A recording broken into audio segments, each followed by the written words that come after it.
Good evening, Campfire folks. This is Tony. We have a special treat for you today. We have Mr. Donald Dobbs and Mr. Randy Dobbs, and they have come over. So we've had a good time today. We've ate and we've cooked in the Dutch oven. We had a good supper, and we were sitting around chit-chatting, and Mr. Dobbs and Randy went out to the truck and pulled a bow out. And they want to tell us a story about this bow. You guys are in for a treat. Mr. Dobbs, what have you got right there? Well, I've got a bow here that very few people have ever seen, and probably didn't know that Howard Hill Company made recurves. A man by the name of Jim Darling, whenever they were in California, was the one that made the recurve. Well, here's the way the story goes. Back, I guess, in about 1968, Mr. Hill had already, and he ordered my complete longbow, back quiver, arrows, and everything. 1966, he was building his new home in Vincent, Alabama. So I had a new bow. I had a new longbow that he ordered from his company in California. So he knew that I had a 55-pound longbow already. He said, he called me Don. He said, would you swap me that 55-pound longbow, and I will give it to my great nephew, and I will give you this recurve. It's a 44. The one he gave me was a 44-pound at 28. We can't tell what this one is, but we pulled it, and it feels like it's about 40-pound draw pound. But there's two of these bows that I know of. There's only two that was made that I know of. It has an ivory inlay in it, and they got gone. I don't know what happened to them. So, as far as I know, this is only one left of Mr. Hill's recurve, and it may have a lot of monetary value. We don't know that, but to us, it's got more sentimental value because it's just like the one that Mr. Hill let me have, and it was almost like he just gave it to me. I gave him a bow, he gave me this bow. But Randy just was just, I don't know how he done it. He was thumbing through the internet thing on his phone and found somebody that had this bow. The man had several bows, and it didn't mean anything to him, and so he sold it to Randy and shipped it to him. We're just thrilled to have it. We need to get a new string for it. We haven't. You hadn't shot it, have you? I've shot it. Did you? I didn't. Right. Well, I can't. Of course, I shoot left-handed now. I go from right to left, right to left. So it shoots real good. It needs a different type string to put it in tune. Just got like a sort of a factory string, and it's a little noisy, but it's very smooth. I got on one of my sites just looking, and I questioned, does anybody have a Howard Hill recurve bow for sale? And a gentleman that I had actually corresponded with a little bit and seen him on some of the site. what was his name? His name is Gary. Well, how can you pronounce his last name? Hold on. Miss Green's gonna Okay. pronounce his name. Intellisano. Gary Intellisano from Pennsylvania. Very nice gentleman. He bow hunts. He's a traditionalist, and I think he bought this bow with several other bows, and maybe a good bit of different things, broadheads and different things like that.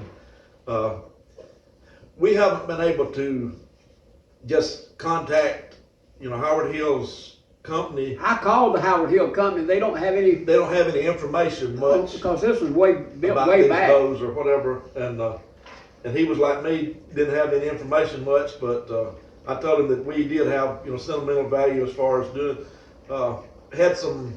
We had a bad November, we had our son-in-law passed away, and circumstances like that. Well, Mr. Gary and his wife went to a cabin up north Pennsylvania, and when they come home, both of them had COVID. So we worked through some hardships, and they were very gracious people.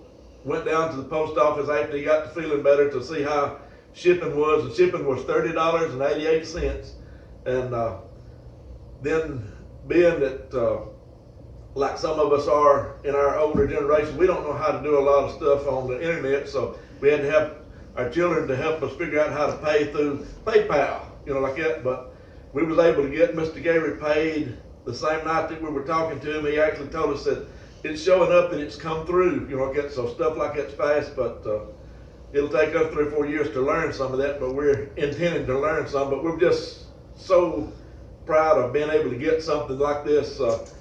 My dad is more tickled, I think, than I am, because he said it looks just like the bow that he had, and the one that he had got burned in his house fire in 1985, I believe. Yeah. So that's what I said. It's smooth as clockwork, and we're gonna get it to where Tony and Yvonne can pull it back to shoot it and enjoy, something, a piece of history, really a piece of history. I've got one more story about a Howard Hill recurve. I had just got back from Colorado. I killed a young elk, 1972. We had just moved up to what has been known as DeSoto Caverns. The old man, do you remember what the old man? Mr. Layton. Mr. Layton had opened the cave up, and we were living there to kind of watch over the land and the cave while he wasn't there. Mr. Hill had John Schultz to build a Howard Hill recurve on this same design. Yeah. Well, I shot it several times. He wanted to see how and it was about a 60-pound draw at 28-inch draw, like shooting right-handed, about 28-inch draw. These bows are real sensitive and real keen and real narrow at the knock. Tony, if you want to come over here to look at it, while I know you can see we got just a rubber band on The workmanship. But the workmanship is just immaculate, but it's real sharp on the edges there. Well, I went to string it one day, or unstring it one day, and the string loop caught on one side of that new bow and split it just a little bit. Well, it was my fault, but I told Mr. Hill what had happened. He says, well, we won't make no more of them. Said, it ain't supposed to split. But, it just, the string just hung on one. I just didn't get it all the way loose. And I was ashamed that it happened. That's a lot of bow to string. But and that was a lot of bow for me to be shooting, but I was shooting it and he wanted me to test it. But it split that thing, so there never was any more Howard Hill recurves made. So I believe this may be the last one. Somebody may have another one, but I am just tickled that Randy's got this and he can pass it on to his children and grandchildren. For all you recurve shooters, if you do have a Howard Hill recurve, drop us a comment down in the comment section. Pawpaw, before you wrap your story up, would you mind standing up and bring the bow a little bit closer to the camera and show the end that you were talking about, cut it, and show how this thing is definitely a Howard Hill built bow. Yeah, it's so delicate in there. I mean, it just comes up so narrow, and it would probably shoot a fast flight string because it's got a wedge in between there. It would probably shoot, but this, I don't know what, somebody had just put just a aftermarket string on here. It's not a Flemish fly string, it's just an endless loop string on it. So, but that thing is it's just, if you can see, if the camera can see that, it's just real delicate, and you can see that inlay, that wedge is built into it. There are a lot of string makers and all that's out, and you can actually find some, and we're gonna get a good one to, we've already done some measurements and stuff. We're gonna get a good one to put on it. If anybody, Compliment the bow. if anybody has any information about the Howard Hill, you measure your bow height, your string height, your fist mill, what we call a fist mill, from the deepest part of your handle to your string strung up. And I've got on a piece of paper that I had found that I'd written on there back in 1968 or 69. I had on there 6 inches, a 6-inch fist mill. So whether that's correct or not, I don't know, but that's what I had on that bow that I had. So there is, as far as we know, the last Howard Hill recurve. You were talking about something still being something ivory there. inlaid. Yes, it had a ivory inlay. It was a special, two bows that was special made for, Oh, okay.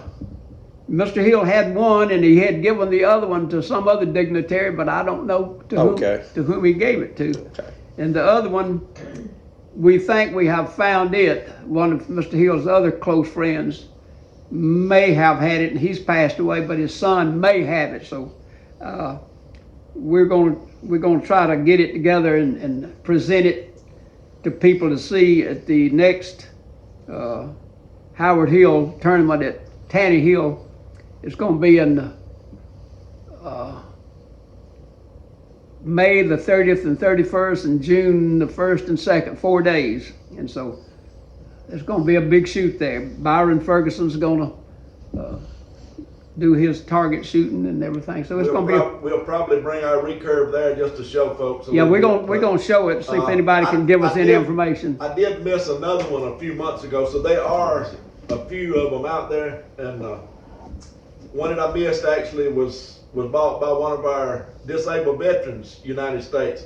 I don't remember what state it was from, but I done a little correspondence with the gentleman that sold it and told him that I was very proud to have one of our veterans that had fought and got injured and all like that to be able to purchase it. So Here's your bow, Randy. He won't let me hold it. Oh, well, we've been talking about hog hunting, so on that note, we're gonna head back to Talladega County and leave Chilton and Autauga County and get ready for church in the morning. Well, Mr. Dobbs and Mr. Randy, you have no idea how much we appreciate y'all sharing this history with us. This type of conversation is going to go away one day. And if somebody don't document these kind of stories, nobody in this world will ever hear these kind of stories. So we appreciate the archery world, the longbow world, the traditional shooter world appreciates the fact that you're willing to sit down and share these type of stories with us. Guys, we love y'all. We appreciate you being willing to come down, eating supper with us, and sharing stories with we us. enjoyed the fellowship and the hospitality. The deer just didn't cooperate. Good night, everybody. All right, YouTube. Y'all have a good evening. And remember, life's an adventure. Don't get caught sitting at home. Good.